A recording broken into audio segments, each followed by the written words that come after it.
That's fucking stupid. I'm so sorry. Wow, daylight saving time sucks shit. Yeah, daylight saving is fucking This bad. sucks. Fucking sun sets at 5. Who wants that Hey, garbage? you know about seasonal affective disorder? Yeah, what if we made it worse? Fuck you. Sounds about This right. sucks. Hey, it's this nice sucks. that like I wake up at 6 and I walk my little doggy. And it's nice that I have a Do you little wake bit up of in the like morning feeling like P. Diddy? I wake up in the morning feeling like Kesha. And And then I walk my step little outside, boy. and I take a deep breath, and I get real high, and I scream from the top of my lungs, "What's going on?"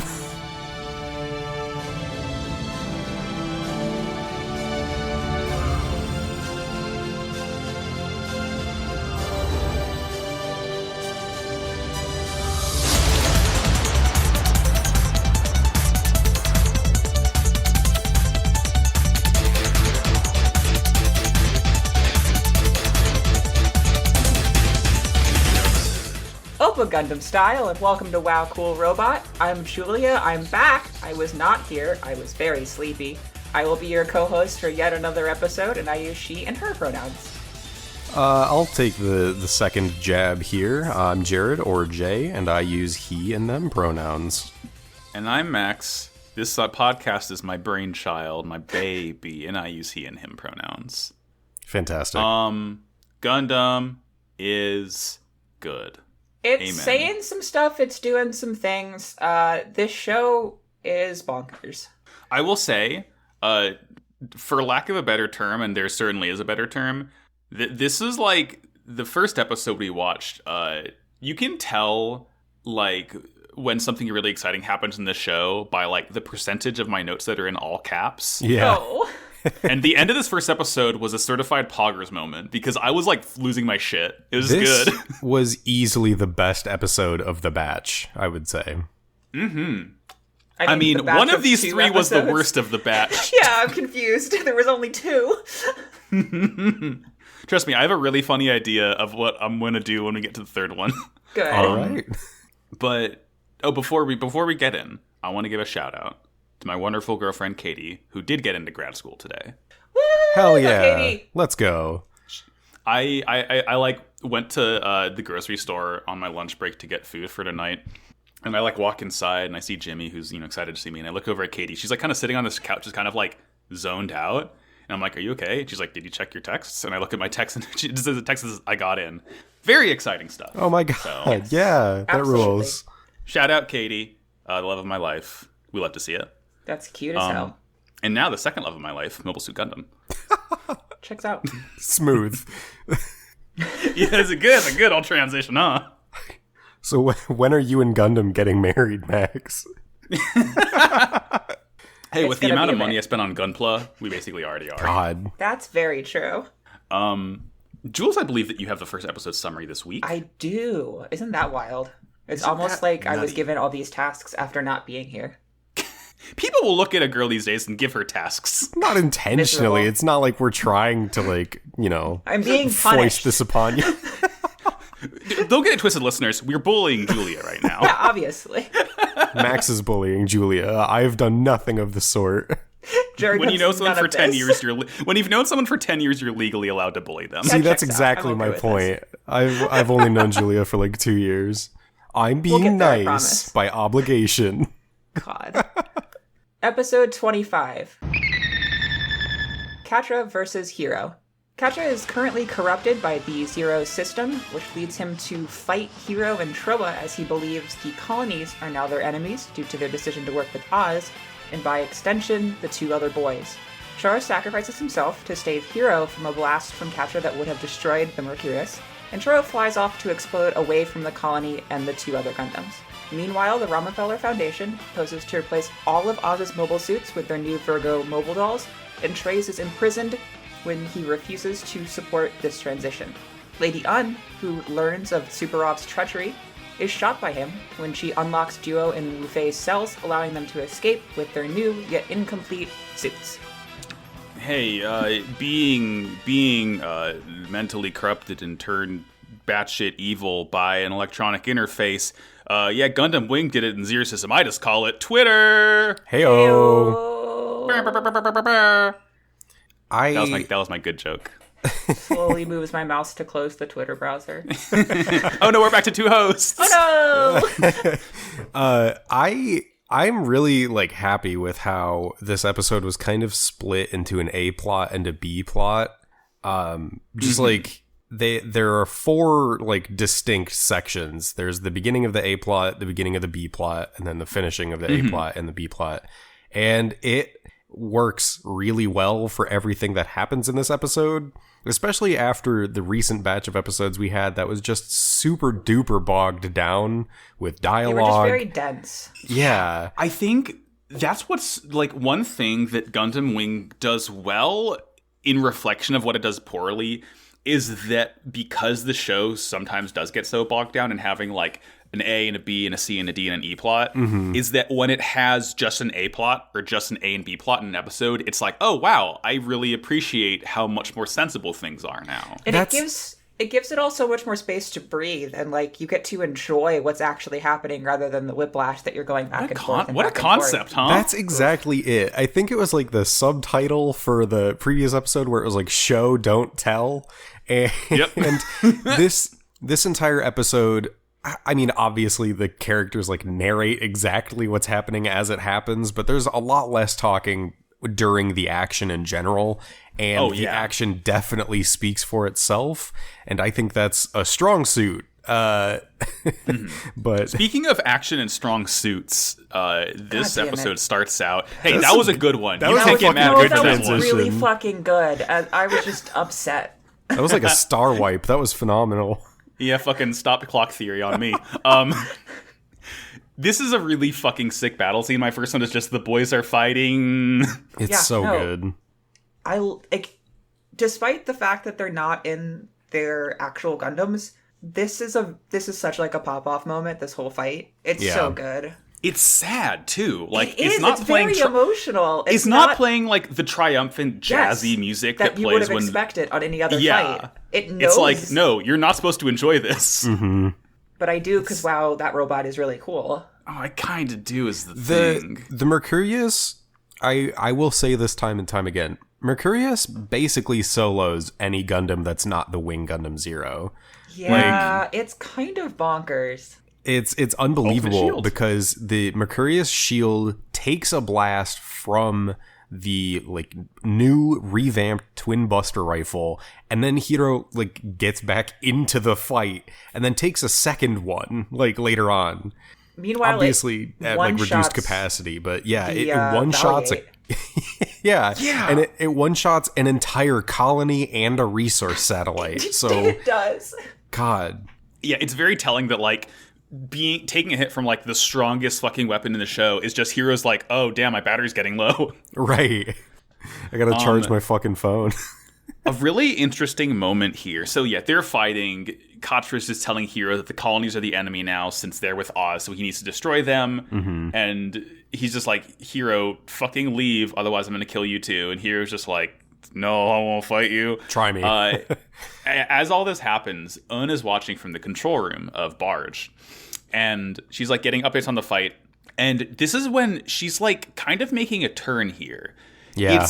This all kind of comes with what happens later on of like, I kind of stop referring to Oz as Oz and start referring to it as the Romefeller Foundation, because that's essentially what it is now, right? Yeah. And at this point, we start to see Un like rooting for the Gundam pilots. Yeah, it kind of separates again. Like those two were distinct foundations and situations where obviously one is funding and supporting the other, but they kind of become one and the same at a certain point during the show.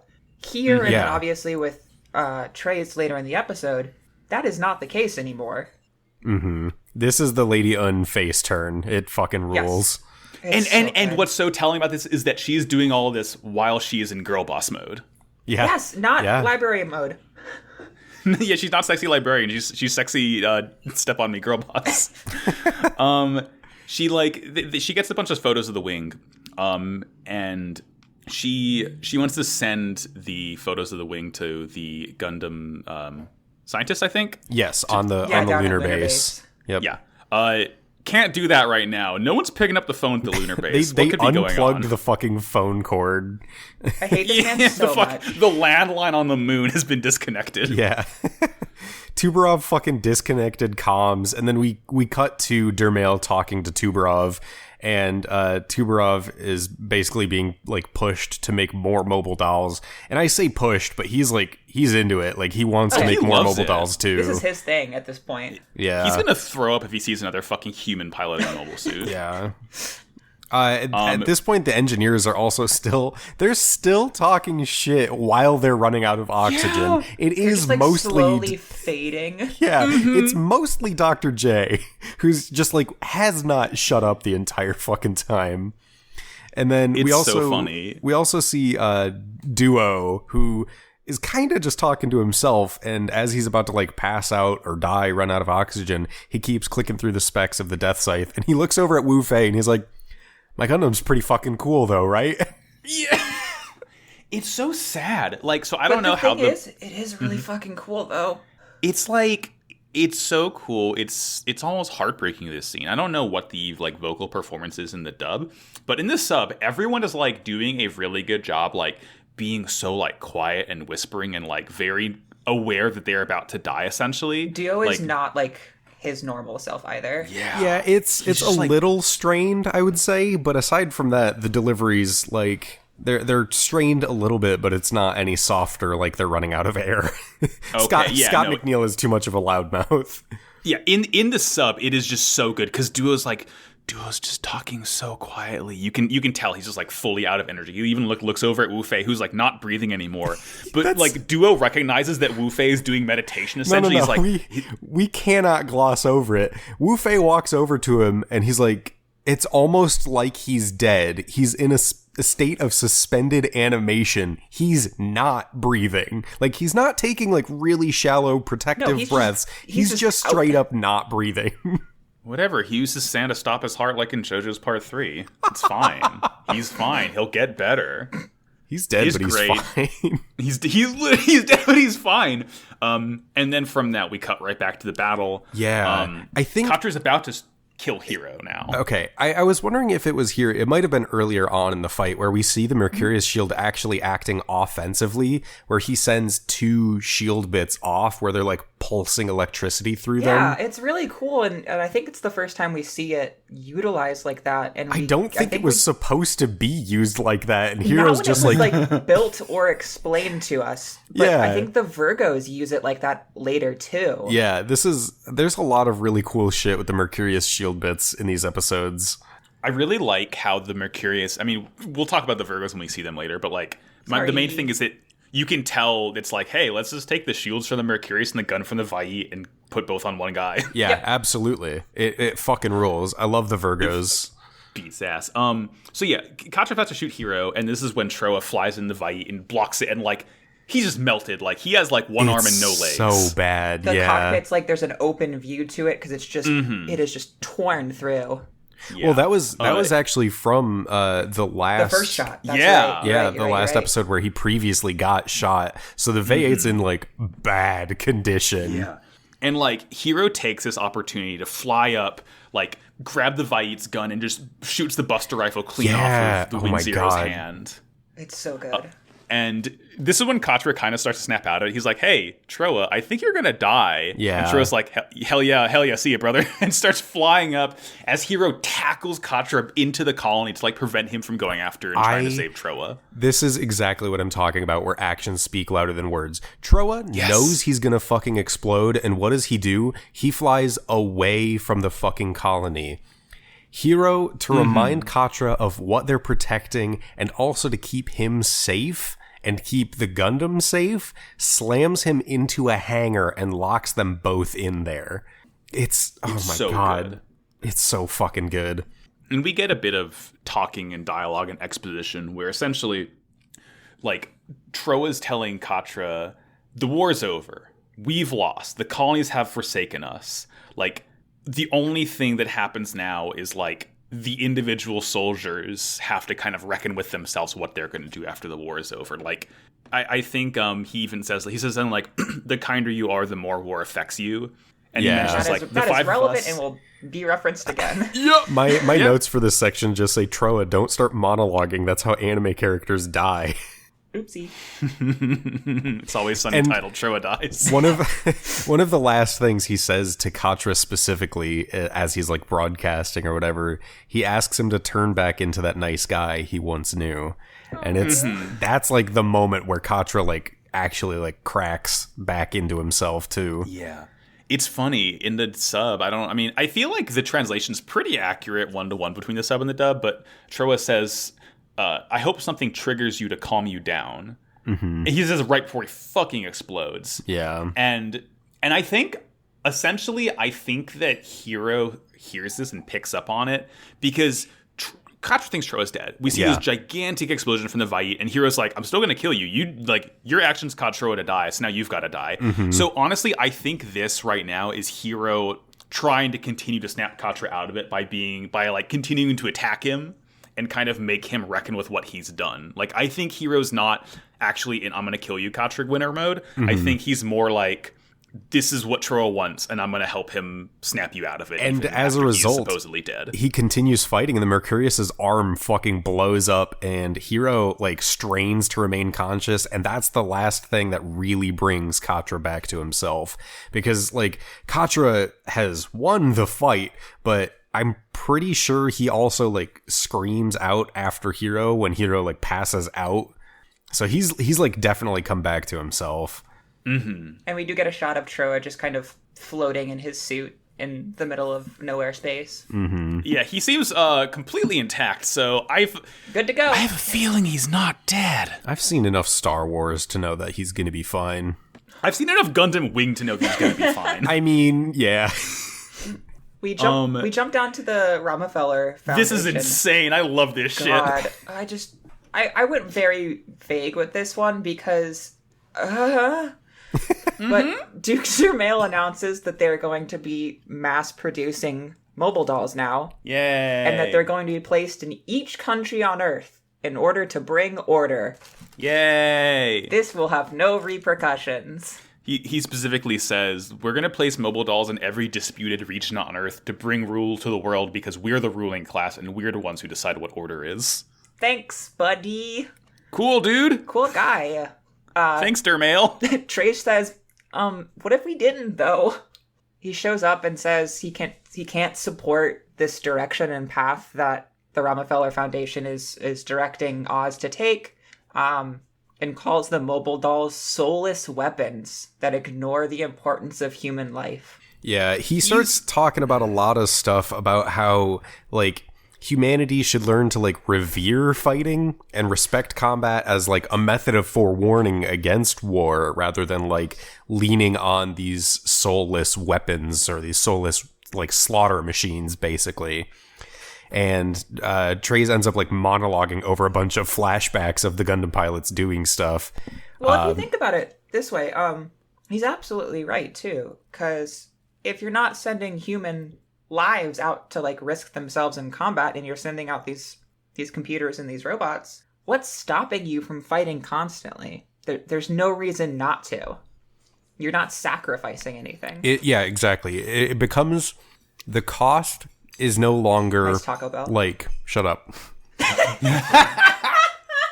The cost is no longer related to the people going into battle. It's all just about money, and whoever has the most money wins. Yeah. Like, part of what he says here, he's like, he says that mankind doesn't need an absolute victory. Mankind needs to keep up. He says, like, some warrior mail shit, right? He's like, we need the spirit of fighting. He talks about how Rockefeller's plans are an embarrassment to people in the future. And he mentions a little bit about how the Gundam pilots have all surpassed his ideals. Like, they were born from this fighting, and their spirits is going to, like, allow them to live on past all of this. And God, this is when he's... warrior mail. Fuck. It's just war. Yeah, train and fight. And then he says the most insane thing I've ever heard him say. This rules. He basically says, the Gundam pilots have been abandoned by all of their allies. They don't realize they're losers. I'm also... He says, and I quote, I want to be a loser. He watched the so Chris Gethard good. show. Loser is the new cool, baby. He says, I'm a loser, baby, so why don't you kill me? And it's really cool to watch this kind of evolution of the way he's thinking after him being so against Milwardo making like kind of the same trajectory. Mm-hmm. Yeah. I mean, it really is like he doesn't get it until it affects him personally. But now he's like, it's pretty bad. Oh shit, I get it now. Dermail is basically like, okay, detention. You get to go to jail now, and then pulls out a really fancy gun. I don't fully get what he was going for here, right? Because Trace says he wants to be removed from command. Yes, and I don't know if he wanted to be killed or not, but Dermail takes a gun out, just puts it on the table, and he's like, all right, you're going to be jailed. And Trace comments on how a gun that fancy never has seen war. Mm-hmm. Like, it's never been fired. It's just ceremonial. Certainly there's something there. I don't know exactly what... I guess could not for the life of me figure it out either. I guess it's kind of like... It's relevant somehow. What I think it's like sort of on the nose of like all these Roma filler guys, you know, there's these fancy rich fucks who haven't seen combat. And again, Trace wants mobile dolls to be stopped for the wrong reasons. I think we should stop the mobile dolls and also stop fighting, but 1 for 2 ain't bad, I guess. And then he just like walks away. They don't detain him. He just like walks to Roma Feller jail, I guess. Trey's Kushranada is grounded. 1,000 years dungeon. We cut back to space on barge. And we get Lady Un gets Skyped by Tubarov. And he's like, hey, hi, Lady Un. Did you know? Fun fact. Rumofeller's taking over. I'm sending a bunch of mobile dolls to kill you now. Goodbye. Yeah. It's great. He's like, hey, we finished all these robots. They're going to come say hi now. Yeah, they're going to come say hi in a very real, very tangible way. And they are on their way. Yeah. And she's on some Trey shit too, because she starts talking to him about death is inevitable, and death is actually good for soldiers, because all these mobile dolls, they don't replace death, they just take the place of soldiers who are afraid to die. There's so much brain poison in this organization. It's pretty bad. No. She's like, lost souls will continue to fight, or lost souls who continue to fight will one day find their purpose. And like she's saying all this as she gets in her own squadron of Leos to fight these mobile dolls. Yeah. If she only had a brain, as she gets into her purple Tin Man outfit again. Yeah, Tin Man squadron. Yep.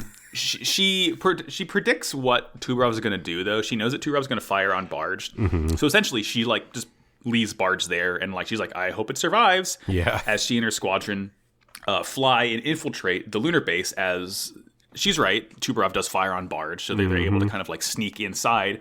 And she gets out of her Leo, and she's like, all right, I'm going to go rescue the Gundam pilots. So she's like fully recognized. I was very surprised by this. Like it was almost an immediate decision that she was like, all right, this is what we're doing here.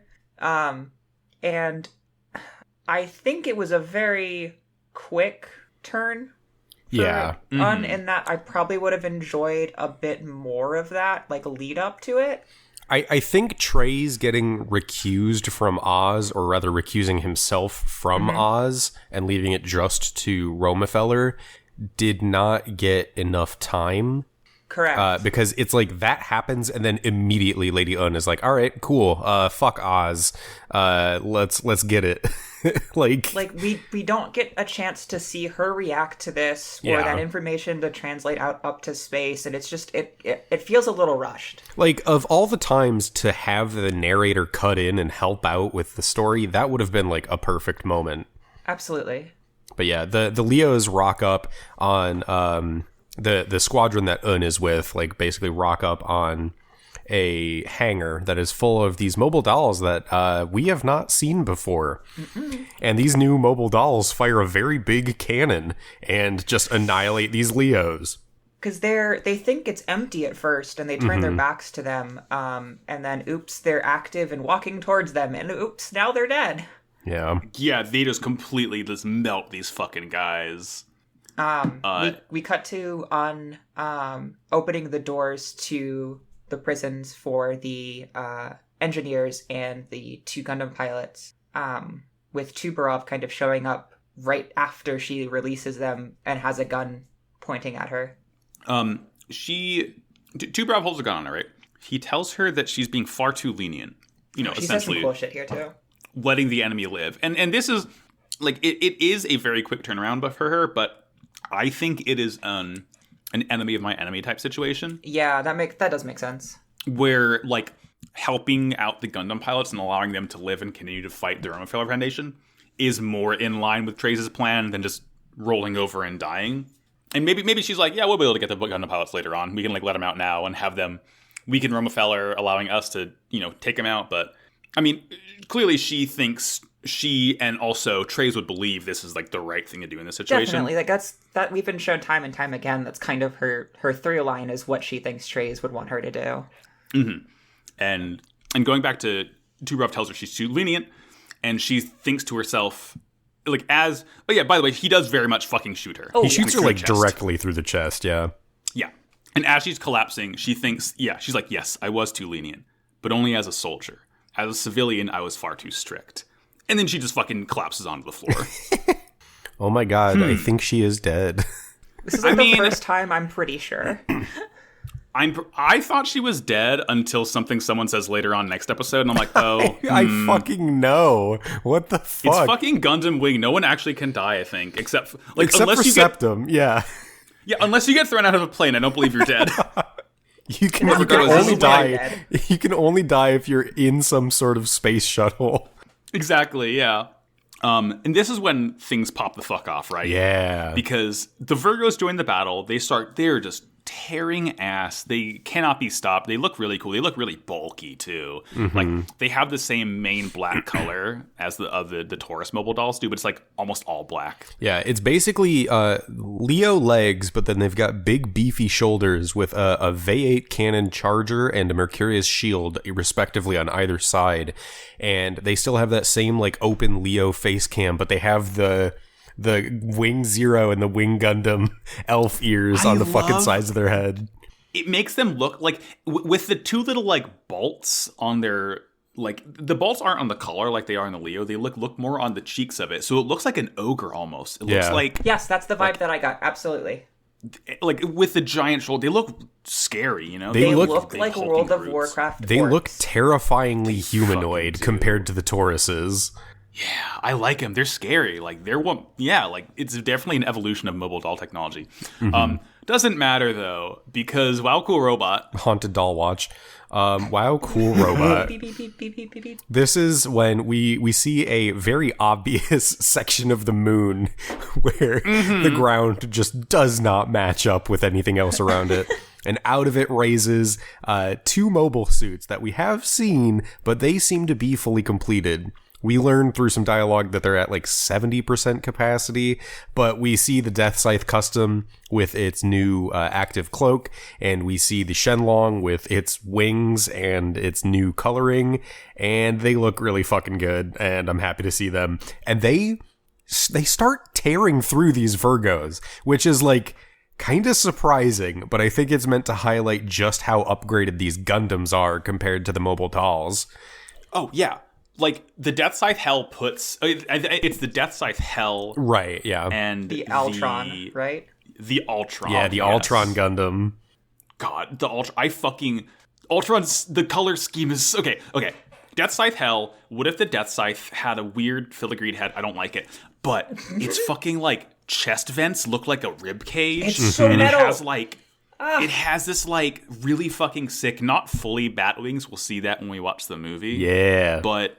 It has this, like, cowling over it, this, like, 6-part, like, effective, like, this, like, big curved shield that, like, when it's folded out, looks like wings, but it can fold over itself to look like this badass Dracula cloak. Yeah. That just straight up tanks a beam shot from a Virgo and so just, like, no sells good. it. Oh, my God. And I don't remember if we get to see it in action, but the Ultron has, like, these weird wings now, and instead of, like, the dragon hand, it has this, like, scorpion tail that fires beams out of 2 beam cannons on it. It's so fucking cool. So, it's like, first of all, the color scheme is different. It's like this, like, blue-green instead of, like, the blue. Yeah, it's this really nice, like, seafoam green. It has the same elf ears as Wing does that are colored. It has like a shield on one of its shoulders. It has really big shoulders too. And And instead of one dragon arm, like it has 2 regular hands, and then like folded over the wrists, it has a dragon arm on each hand that can like spring out. And we see so it good. like we see it pop both its arms and like stretch out and just fucking crush 2 Virgos. It's so dope. What about the Death Scythe's titular scythe? Double bladed scythe. Yep. Are you kidding me? Yep. Death Scythe. Are you kidding me? 2. It's so There's fucking 2 of sick. them now. It does this goofy ass animation though, where he just starts like he activates it and he swings and like slices a Virgo, and then he just starts like swinging in a circle. It's so funny. I would do the same. Are you kidding me? I'd be like, oh, cool weapon. I think it shows that the Death Scythe has like a propellant tank on the back, because I'm pretty sure it's firing off like a jet behind it as he's slicing. It like has a thruster on it to make it cut better. Mm-hmm. It's so sick. It's so good. God. We get some good action with these 2 boys, and then we get back to Lady Un lying quote-unquote dead on the floor as she thinks some quote-unquote dying thoughts.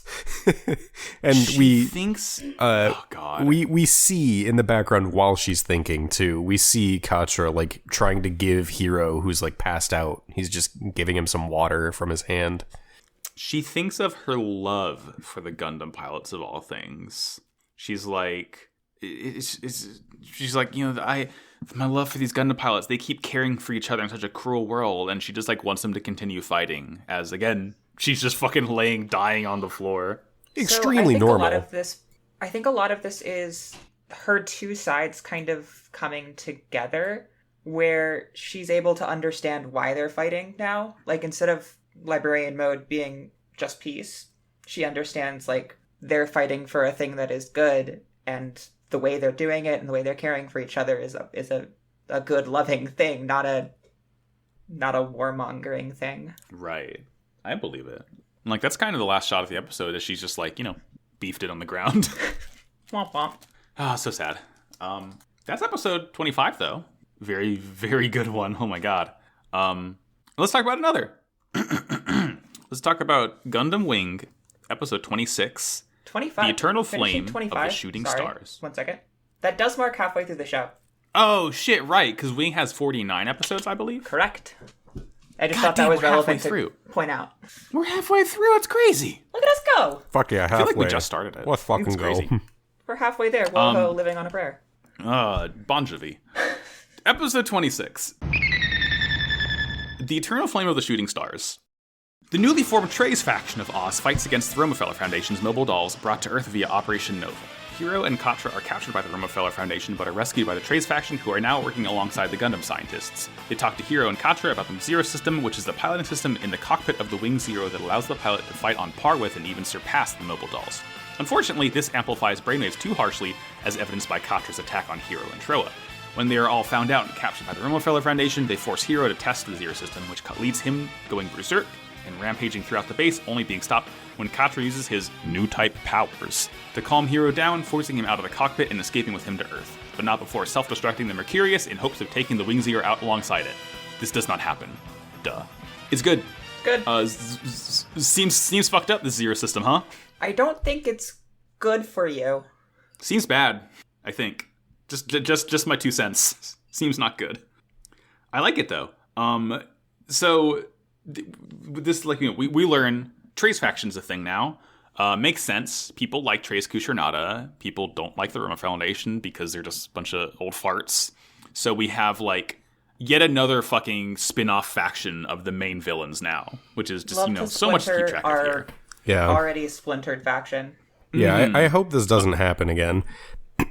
I'm sure it will. I think the nice thing, though, is that they're color-coded.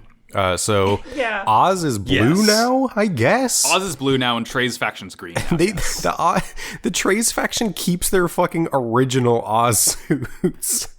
Yeah, I don't. Who knows? So fucking who knows weird. anymore? Yeah, we learn about Operation Nova. We see the Virgos in action. Like they have, like we mentioned, it's we're doing it again. Operation Meteor 2. Yeah. Okay. Yeah. Whenever they mention Operation Nova, do the thing. Oh, trust me, we'll get there. Oh, good.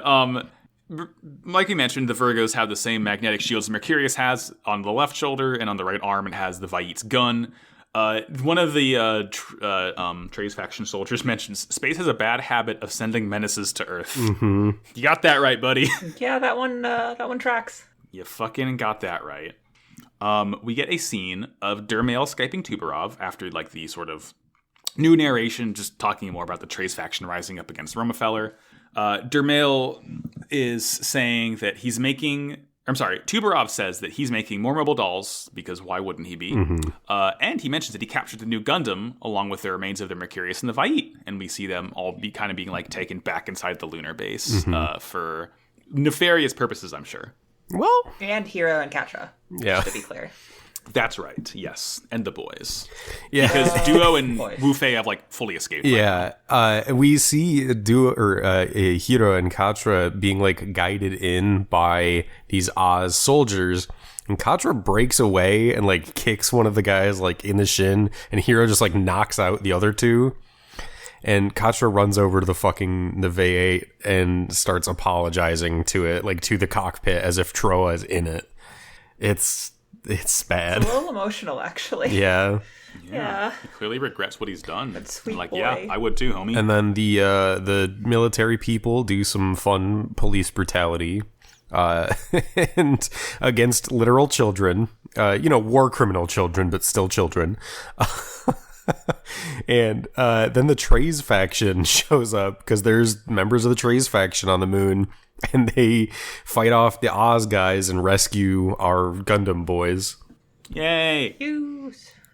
We cut over. We see some Romefeller guys who have the Wing Zero.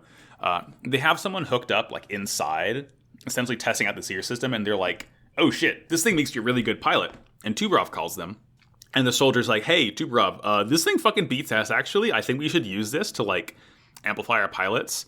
And Tuberov just says, "Fuck you! I told you to destroy the Gundam. I don't want anything that's gonna like not help mobile dolls be the future of warfare." Yep. It's like Tuberov doesn't say anything new past like the first time we see him. It's all just like, I love mobile dolls. They make me horny. Yeah, basically.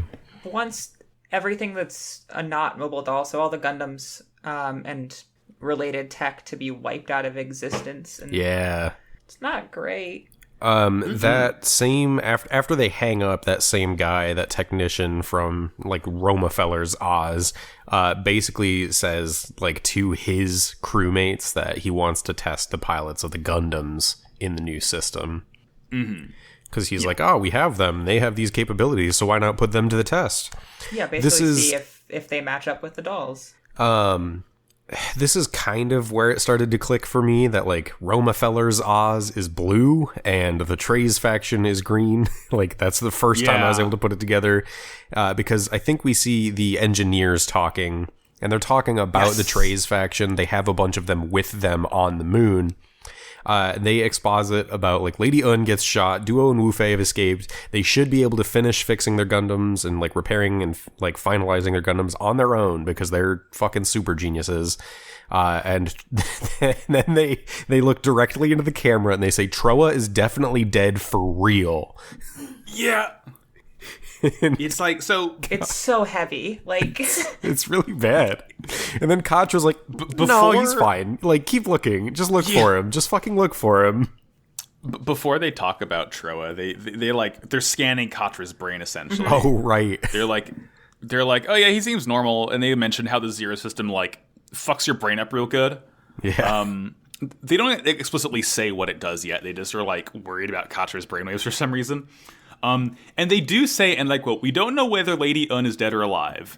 And I'm like, okay, so Lady Un's definitely alive then. I'm jotting that down.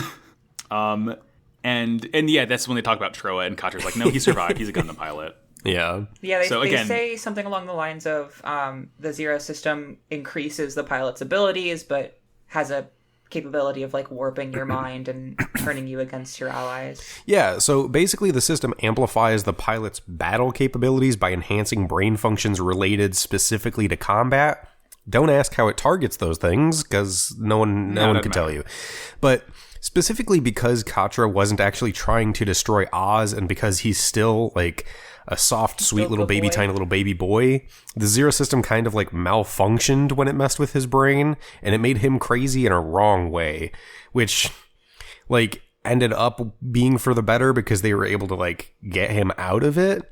And then Dr. J even says that like Hiro and the other Gundam pilots wouldn't actually be able to be like the perfect pilot for the Wing Zero Gundam because they aren't these emotionless soldiers. Like even Hiro, the most stoic, aside from Wu Fei, kind of, wouldn't be capable of piloting this thing the way that they had intended for someone to pilot it.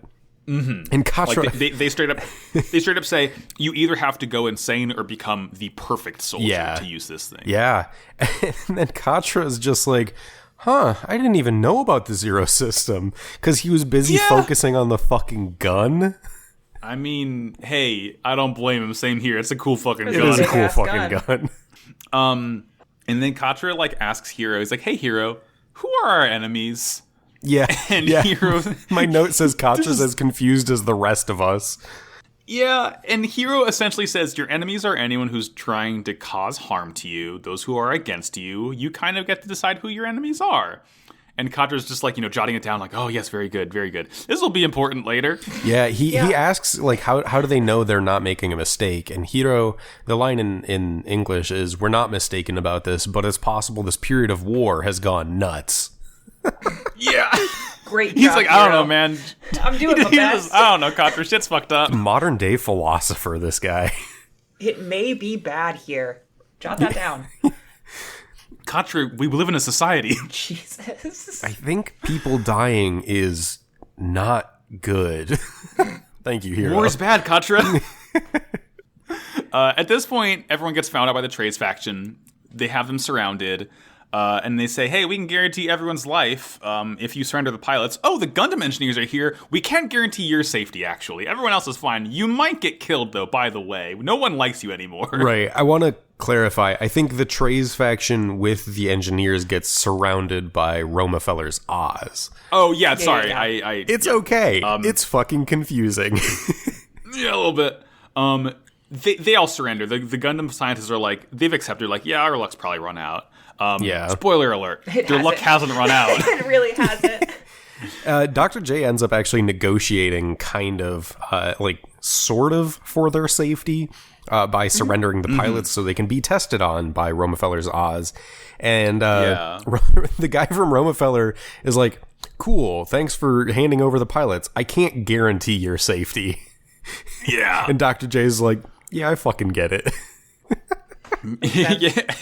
I wouldn't either, homie. And then it's like a smash cut to Hiro. Yeah. Yeah. It's a smash They, cut to put him Hiro in the Wing Zero's simulation cockpit. God. Seems good idea. Yeah, y'all didn't think this one through. Again. This boy has stolen how many mobile suits, and you put him in the fucking cockpit of one? They're teaching him to play The most powerful one you've seen so far? What's that like rhythm game where you have to like tap the screen, like you have to like move a cursor and like press. Osu? Thank you. They're teaching Hiro how to play Os. Like Yeah. and he's fucking good at it. And they keep cranking up the difficulty and they're like, he's unstoppable. He's so good. And then Hiro decides he wants to have a bad brain day. Well, and starts wondering about who his enemies are again. Yeah, and Katra is like, in the meantime, Katra's just like looking at the Gundam being like, oh fuck, this Gundam was a mistake. I may be fucked up on this one. He's right, but also the conclusion that he comes to is not necessarily right, because he essentially is like, yeah, the reason this Gundam is bad is because we're using machines to fight machines, and we should be fighting the mobile dolls only through human ingenuity and pulling ourselves up by our bootstraps. Fucking yeah, it's bullshit fucking like weird. that. And then Hiro becomes a gamer and experiences gamer rage. Katra looks at him and says, that's not you. That's not you. Not you, buddy. And then Hiro's like, Hiro. My enemies are the ones after my life and the ones that toy with my life. And then we clearly see him like imagining the engineers when he says that. Yeah. And this is after he is like fully activated Wing, Yeah, by the way, and has started slashing Virgos apart. literally up and running and slicing and dicing in the fucking like hangars and shit. And the engineers resign themselves and start walking toward the Gundam. They're like, all right, fuck it. We might as well go. Yeah, they're like, yeah, we kind of fucked up in using a machine to defeat machines. That one's on us. Sorry, guys. Better luck next time. It's so fucking weird. the soldiers like want to call for help, but they're like, oh, shit, we can't call Tubarov because we didn't destroy the Gundam like he said. He was right. Oh no. Oh no, it's the consequences of my own actions. Oopsie. Katra gets the Mercurius to stop Hero at this point, though. Yeah, they literally trade suits from the last fight. Yeah. Hero sees Mercurius after he's destroyed all the Virgos in the area. Hero tells Katra, he's like, I'm going to fight you if I need to. Katra says something about, like, you're fighting alone. No one needs to fight alone. He's going to use the self-detonation of the Mercurius to blow up both the Mercurius and the Wing Zero. Yes, this is the other thing I wanted to point out. This is where he uses the Mercurius shield to basically insulate them. Yes, so the explosion would only kill half them. Circle around them. Yeah, it's so... it's like a bear hug. Oh my god. It's so fucking cool. And then, once again, Katra uses his new type powers that he has because he's a new type. Jot that down. Very important. What happens here? So Hero like digs his beam saber into the Mercurius, and Katra basically psychically projects into his mind to stop him. Yep. And then Hero opens the cockpit and falls like probably like a good 30 feet and just slaps on the ground. Fish. Oh, yeah. It's so good. And he's also he bounces when he hits the ground. He's also like no glowing, you know. He's glowing also. What's the deal? Yeah. He looks up at the Mercurius and sees Relina, so like his mind is all kinds of fucked up. And Katra gets out of the Mercurius, trying to like nurse Hero back to health, and like puts his hand over Hero's heart and like absorbs Hero's radiation into his hand, and then his hand sparkles, and he's like, "Oh, you like someone." Yeah, and he's like, I know that you're from Earth. Let's go home together. Yeah. You know what that. The fuck? How? What the hell? It's because Katra's a new type. No. No. Yes. No,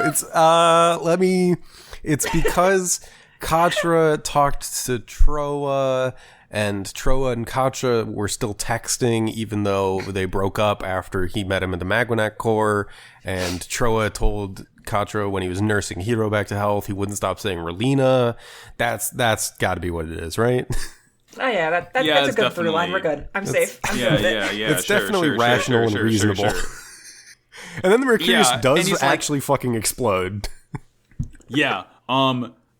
Does the Wing Zero get destroyed by this? The next scene answers that question with a resounding fuck no. No, absolutely not. Not even a little bit. Hero and Katra get out in a shuttle, but we do cut back down to Lunar Base where the Zero is engulfed in fire but otherwise unhurt. And the scientists are there. Yeah, I love this weird polycule of old men. They only hang out with each other. Like, they're fucking joined at the hip, and they're like, oh, our luck doesn't ever run out, it seems. Hey, and they see the Wing Zero, and they're like, who's going to be the unfortunate soul to pilot this thing next, I wonder. If you made friends in engineering school, I don't think you would let them go. Yeah, true. Valid. That's episode. Yeah. Another really good one. Really, really fucking good one. Both of these are so good. As the Mercurius does self-detonate, it blows a huge hole in the lunar base, and we see Katra and Hero in a shuttle, like leaving the moon. Yeah, they're like on the way to Earth now. Yeah. And that's episode. Good shit. Oh boy, I hope we have enough time to talk about this densely packed next episode. So I wrote my summary, and it's like 7 pages long. Ah, jeez. So it's we'll do it anyway. You know, I'll edit down what I can. Yeah. Strap in because we're gonna be here for a while. And that is for episode 27, The Locus of Victory and Defeat. Aside from the opening 30 seconds, Relina tagging the flashbacks, intro, and outro of the episode, some minor narrations of Relina and Hero kind of passing the buck back and forth, there is basically no new content in this episode. Maybe a few music tracks we haven't really heard before. That's pretty much it. There is one important thing that does in fact happen. Yes. Hero does mention Operation Meteor. Yeah! It's back, baby! It is, in fact, fucking back. And I will say Operation Meteor count for these 3 episodes is at 1. Also, fuck you, fuck yeah. Operation Nova counts, and they said it like 3 times. Get back on the saddle. And for a more detailed sort of, for more detailed information on what happens to the episode. Yeah. Here's what happens.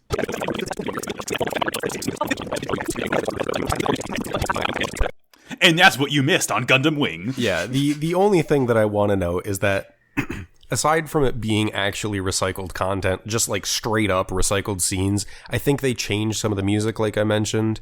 But it opens with Relina looking at a picture of her parents and like, hey, we see Relina. We haven't seen her in a bit.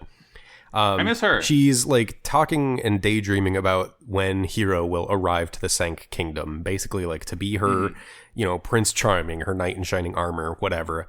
And then it jumps into these flashbacks. And like I said, there's some narration from Relina and Hiro, which is nice because it's not just a rehash of what's happened. There's some like... It feels like they're writing in their diaries or something. Yeah, it's like there's a little bit of flavor to it, so it's not the most boring, but it is just like recycled footage when they're not talking. You can skip this episode, but like you don't need to. I would say you still get a little something out of it. You could skip this episode, but I would argue you shouldn't skip the next one.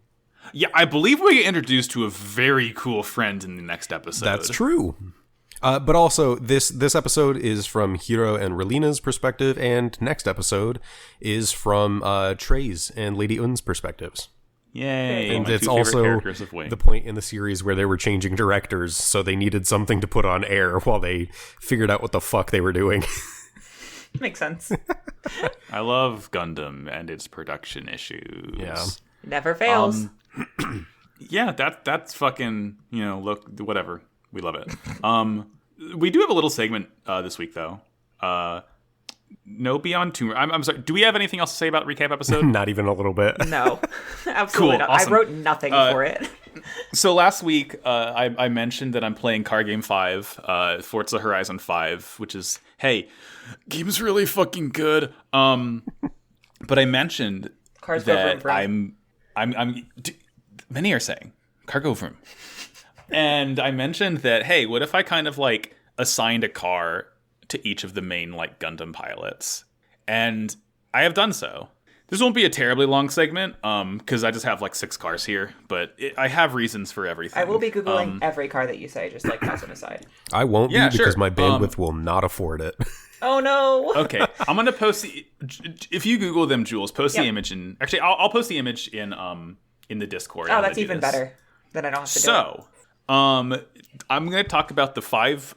Not like we haven't seen all the 5 new upgraded Gundams yet. I probably won't be doing the same thing for those because like they're essentially the same thing, just like more, more design built upon the base Gundam. But I'm not gonna talk about the 5 Gundams of Wing as well as the Tallgeese because that's a Gundam. Don't get it twisted. Thank you. And essentially, this many is like, people hey, are saying, what if it was a car? The Tallgeese is as much of a Gundam as the Hyakushiki is. Yes. I'm saying this. So, this is time for Car Talk, a podcast within a podcast. The Tallgeese, let's see. It's a classic. It's the oldest mobile suit. It's fast as fuck also. So I wanted to go with something that kind of captures all these qualities, and I have gone with a 1993 McLaren F1. This car is the fastest naturally aspirated car in the world. It's not the first car to hit 200, but I believe to this day it is still the fastest naturally aspirated car in the world, meaning it doesn't have a supercharger or turbocharger. Captures a Tallgeese's speed. It's classic. It's fucking beautiful. I posted the image in Operation Meteor. I love this car. It's really interesting too. Its engine bay is covered in gold foil for heat insulation. It has 3 seats. The driver's seat is in the very middle. So it still feels futuristic despite being from the 90s. Also, all these cars are does from the not 90s. appear to it doesn't give a vibe of something from the early 90s at all. I know. That's super cool. I love it. It's a wonderful car. I literally and can't I feel look like at it. oh no! Well, eventually you'll be able to see it. Yeah, I'll see him later. That's fine. Yeah. And again, all these cars are from the 90s because Wing is from the 90s, and I wanted to give myself a little bit of a challenge. So Wing, for Wing, I went with the 1992 Bugatti EB110 Super Sport. So this also at one point was the fastest car in the world.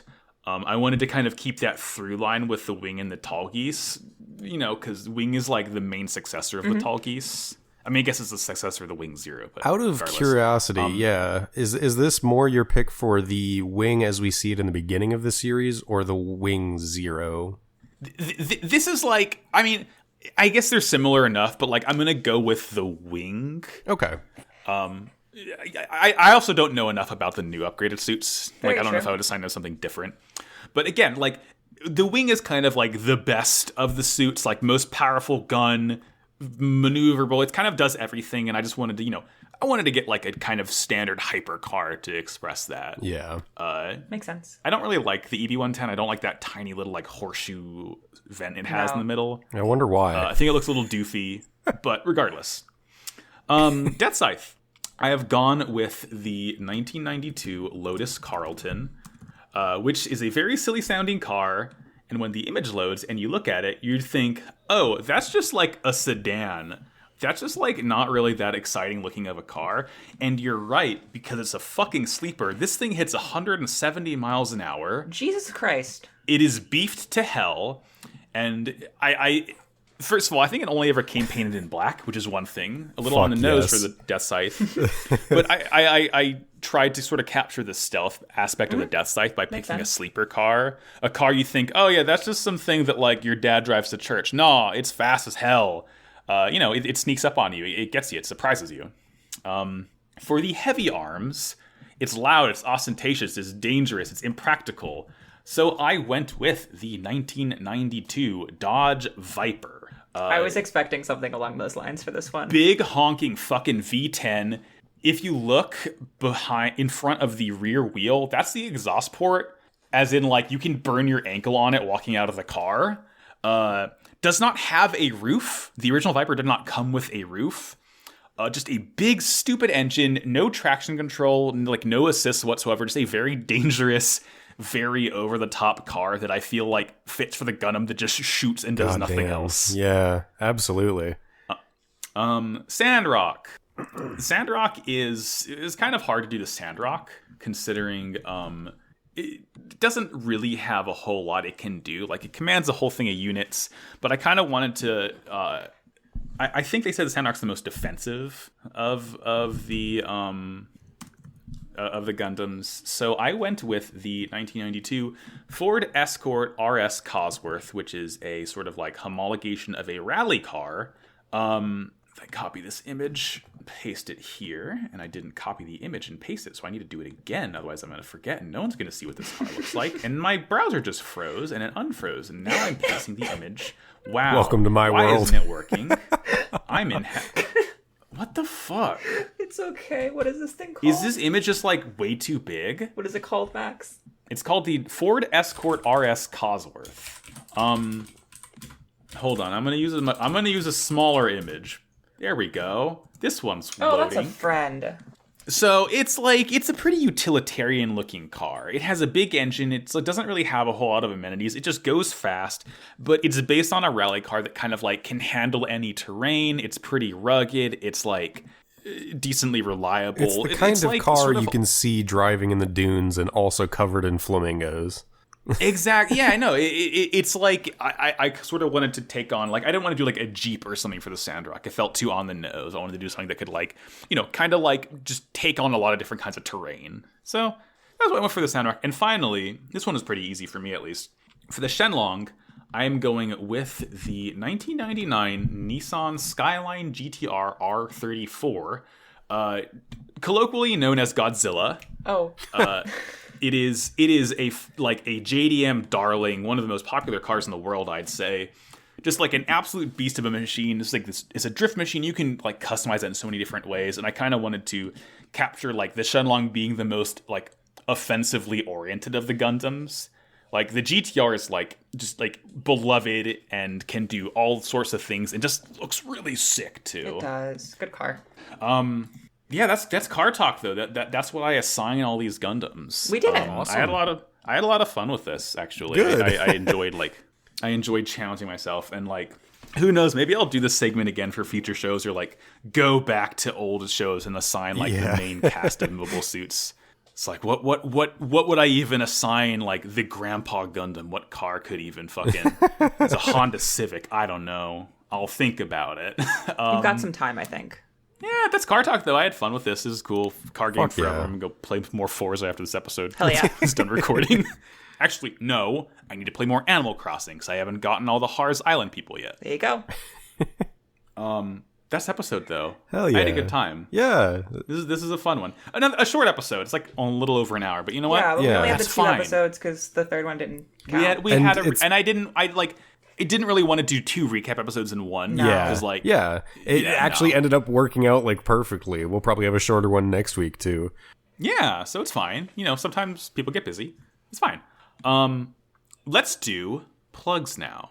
All right. Who would like to go Since first? Julia was missing, I think Julia should go first. Yes. That works for me. I've been Julia. You can find me on Twitter at The Crown Jules, Jules with 2 underscores, as well as on the WoW Cool Discord, which would be linked in the WoW Cool Podcast Twitter account. I'm Jared, or Jay, and you can find me on Twitter at PagliacciProtoJ. You can also find me in the Gundam Discord. This is my podcast now, though, so nice. Beans. I got taken over. Shoot. I've been Just for this usurped. week. It's, we're trading ownership. Okay, just for that's fine, yeah. And I've been Max. You can go to MaxiBajillion on Twitter to find me. In addition to this show, whose plugs Julie already sharded out. It sounded like you said sharded You out. said shard it out. Yeah, I know, and I'm gonna gloss over it. You can go to Pot of Green Cast on Twitter. Listen to my Yu-Gi-Oh show. We're starting season 3 of GX. I'm excited. I hear it's good. You can go to Slappers Only Pod. Jesus Christ. You can go to slappersonlypod.com or slappersonlypod on Twitter to listen to my video game music showdown podcast. We're talking about Splatoon 2. Next is going to be a good time. Woo me! Booyah. Hey, Julia, question for you. Hey, what's up? What's your robot of the week? Fido, the M101 Barrett scavenger drone from the Spearhead Squadron from the 86 anime. That is a good boy whom I love. Holy fuck. You've been telling me to watch this damn show for quite some time. Yes, Wait, it's almost 86, out of- right? Yeah. Oh, yeah. fuck yeah. I've heard It's really almost good off things. break. Please watch it. It's so good. It's so very much so a Gundam anime. In Yeah, that, like, absolutely. It's on my watch list. I'm probably going to be the first thing I watch when I finish this. Thing looks so cute. Fido's adorable. He's like a little box guy. He is unique amongst the other scavenger drones in that he's got a kind of more developed AI that has happened over the years because it's survived, and so it's kind of grown alongside one of the other main characters. Very, very cool. Hell yeah. Cool. I've heard 86 is like if Attack on Titan had good politics. Yeah, no, that absolutely fucking checks out. Hell yeah. And it's not like the politics in the show are bad, but they're not like human world bad politics. But it's not being written by someone who Correct. agrees with the politics. Correct. Good to know. Good to know. There's a distinction there. Tremendous. Well, that will do it for us tonight. Thank you all for tuning in to yet another wonderful episode of this funny, silly Gundam show in which we say stupid shit. And what do we always say at the end of every episode? War is bad. Come on! I think we should just leave it at that. We're steadily getting worse at it. All right. All right, bye everyone. See you, Space New Type. My voice cracked.